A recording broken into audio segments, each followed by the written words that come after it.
Quit staring, my father said, pushing a cardboard box into my arms. Start decorating. I looked past him at the floral arch I had chosen 18 months ago. My sister Natalie was standing beneath it, holding 2 linen samples against the light like she owned the place. My mother stood beside her, calm as ever, smiling at the bridesmaids gathered around my tables. Mom, I said, barely above a whisper, why is Natalie choosing decor for my wedding venue?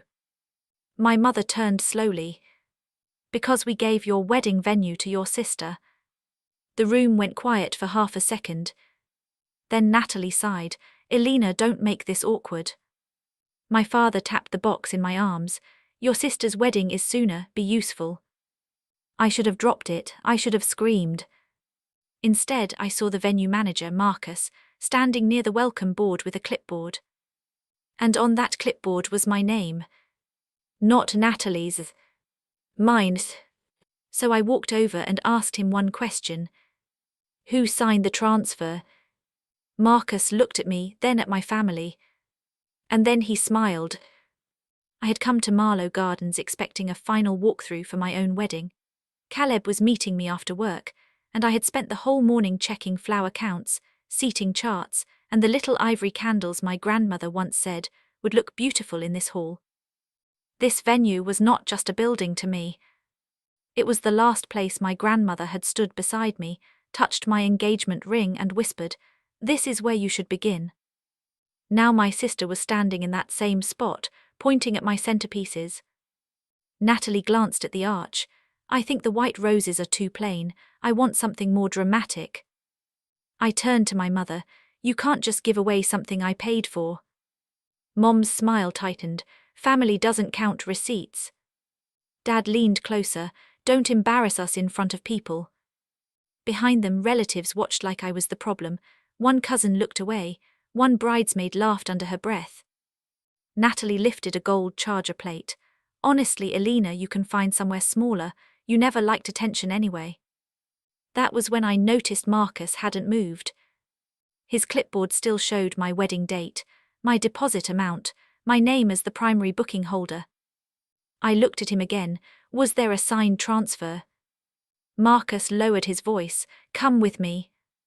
My mother snapped. Where are you taking her? Marcus didn't answer. Inside his office, he closed the door, clicked his mouse twice, and turned the computer screen toward me. You need to see this before they do. The email on Marcus's screen had my name at the bottom. My stomach went cold before I even read the first line. I hereby release my reservation at Marlow Gardens to my sister, Natalie Marlow, in the interest of family unity. Family unity. I stared at those words. My mother used that phrase whenever she wanted me to surrender something without calling it surrender. Marcus watched my face carefully. You didn't send this. No. You're sure? I would remember giving away my wedding. He nodded once, then opened a second file. That's why I flagged it. You paid the original deposit. Your name is on the contract. The request came from your email, but the signature doesn't match the one we have on file. Outside the office door, I could hear laughter from the hall. My sister's bridesmaids were still sorting my decorations like nothing had happened. Then another memory hit me. Mom asking for my wedding portal login because she wanted to help organize vendors. Dad telling me Natalie had always dreamed of a bigger wedding and that I should share my blessings. Natalie casually mentioning the exact chandelier package Caleb and I had chosen, even though I had never told her. Marcus slid a printed form across the desk. Elena, if this signature is false, the venue cannot legally proceed with your sister's event. Before I could answer, the office door opened. Caleb stepped in, still in his work jacket, his smile fading the second he saw my face. What happened? I handed him the paper. His jaw tightened. Who wrote this? I looked at Marcus. Print everything. Marcus moved fast, pulling up the transfer request, payment records, and signature comparison. Then he paused at the printer and said, Elena, someone didn't just ask for the venue. He looked back at me. They tried to make it look like you agreed. And all I could think was one question. If I never signed it, who was willing to risk fraud to steal my wedding. I walked back into the main hall with the printed transfer form in my hand. The room didn't quiet at first. Natalie was holding one of my ivory candles against a gold table runner. My aunt was telling her it looked more bridal. My father was opening another box like he had every right to touch what I paid for. Then my mother saw me. "Oh good," she said loudly. "Are you done sulking now?" Everyone turned. For once I did lower my eyes. I lifted the paper. Why is my name on a transfer document I never signed? The room changed instantly. Natalie froze with the candle still in her hand. One of her bridesmaids stepped back from the table. My aunt looked from me to my mother, waiting for Brenda to laugh it off. But Mom didn't laugh. Dad walked toward me fast. "Elena, this is not the place." It became the place when you handed me decorations for my own stolen venue. His face hardened. "Family matters stay private." Caleb stepped beside me. "Forgery isn't a family matter." Natalie's voice cracked. "Wait, what paperwork?" Mom snapped. "Natalie, stay out of this." But Marcus entered behind me, holding a folder against his chest. "I need everyone to stop decorating," he said. "Until ownership of this booking is verified, no vendor setup can continue." A murmur spread through the hall. My cousin whispered, "Ownership." Marcus opened the folder. "There is also a pending request to move Elena Marlowe's remaining wedding balance toward Natalie Marlowe's upgraded package." Natalie's face drained. I looked at my father. "How did you access my payment file?" Dad's mouth opened, then closed. For the first time that day, he had no command ready. Caleb took one step forward. "Answer her." Dad looked at Marcus instead. "You're making a mistake." Marcus didn't flinch. He walked to the venue office door, locked it, and held up his phone. "Then I'm calling the trust attorney." Marcus set his phone on the desk and put the attorney on speaker first. My mother immediately moved toward the exit. "Everyone go outside," she said sharply. "This is being handled." "No," I said.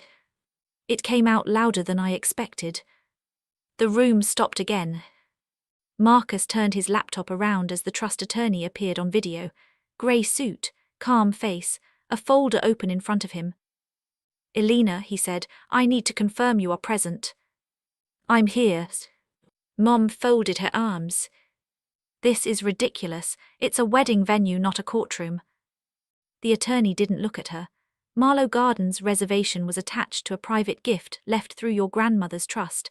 Any transfer required your direct notarized consent." My hand tightened around Caleb's. "Grandma, this wasn't just my deposit. It wasn't just my date. They had tried to take the last gift she left me and hand it to Natalie like I had never existed." Natalie looked at Mom. "You said Elena agreed." Mom's face twitched. "She was supposed to." "That's not the same thing," Natalie whispered. The attorney continued. "The email, the signature, and the payment change request will need to be preserved." Dad stepped forward. "There's no need for that, we can settle this privately." Marcus shook his head. "Not once forged documents are involved." Mom's calm finally cracked. "You're really going to ruin your sister's happiness over a room?" I looked at the arch behind her. My arch, my flowers, my grandmother's memory dressed up for someone else. "No," I said, "you ruined it when you stole it." Natalie backed away from the table. "Was my wedding built on her money?" Dad snapped. "Natalie, stop talking." "But she didn't." "Elena," she said, voice shaking, "did you know about any of this?" I shook my head. The attorney looked down at his folder. "I'm voiding the transfer request and restoring the payment lock." Marcus nodded. Then the attorney paused. "Before we end this call," he said, "Elena needs to know who logged in first." The attorney turned one page. "The first login came from a registered device," he said, "an older laptop under the Marlowe family home network." My mother stopped moving. Dad looked at her. Natalie looked at both of them. I already knew. Mom's old smile came back, but it was thinner now. "Elena left that laptop at home years ago." The attorney nodded. Yes, and someone used it to access her email, send the transfer request, attach a copied signature, and approve a payment change toward Natalie's upgraded package. Natalie covered her mouth. You used her money. Dad's voice dropped. We were going to replace it. With what? Caleb asked. Dad didn't answer. That silence did more damage than any confession. Marcus closed the folder in his hands. Natalie's setup cannot continue under this booking. The hall stayed frozen for one long second. Then everything began to fall apart. A bridesmaid put down the flowers. My aunt stepped away from my mother. One cousin whispered, they forged her name. Another said, over a wedding. Natalie stared at the arch like it had turned into evidence. You told me she gave it to me, she said to Mom. Mom's face hardened. I did what I had to do, you deserved something beautiful. Natalie shook her head, not stolen. Marcus instructed the staff to pause every vendor. The linens were folded back into carts. The candles were boxed up. The florist removed the half-finished arrangements from the tables. My father tried to speak to Marcus privately, but Marcus stepped back. All changes now go through Elena and the trust attorney. That was when Dad finally looked small. Not sorry. Just powerless. The attorney confirmed the forged transfer would be documented, and the account locked. My original wedding date, my reservation, and my balance were restored under my name only. Marcus turned the screen toward me. Elena Marlowe, he said, primary booking holder. Caleb squeezed my hand.